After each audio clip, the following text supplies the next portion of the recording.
नमस्कार मंडळी, तर आज मी बनवणार आहे सुकोट आणि काजूंच्या बियांची भाजी। तर कशा प्रकारे बनवते चला तर पाहूयात। तर मी इथे सुकोट घेतलेली आहे, याला जवलासुद्धा म्हणतात। तर गावठी शेंगा घेतलेले आहेत। तर इकडे पहा, सोलून मी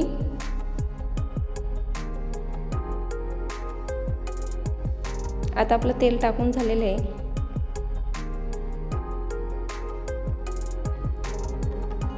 चांगलं तापवायचे तेलाला आणि तेल तापल्याच्या नंतर आपल्याला घालायचे कांदा, त्याच्यानंतर टॅमॅटो घालते मी आता। अशा प्रकारे कांद्याला करायचे, टॅमॅटोला सुद्धा चांगलं भाजायचे तेलात 5-10 मिनिटं तेलामध्ये लाल करायचे त्याला परतवायचे। तर आपलं चांगलं ते सुद्धा हे झालंय। आता जे आपण वाटण केलं होतं ते टाकणार आहोत।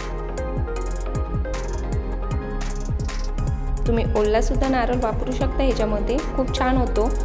तर मी सुक्का खोबरा घेतलेला आहे वाटण करून।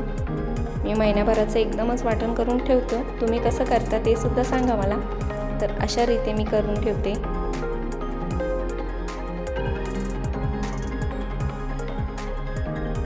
तर ते भाजून झाल्याच्या नंतर आपण सर्व मसाले टाकणार आहोत, म्हणजे की हळद, गरम मसाला, लाल तिखट इत्यादी, किंवा तुम्ही फिश मसाला सुद्धा वापरू शकता ह्याच्यामध्ये। माझ्याकडे आता उपलब्ध नाही म्हणून मी नाही टाकणार आहे। तुमच्या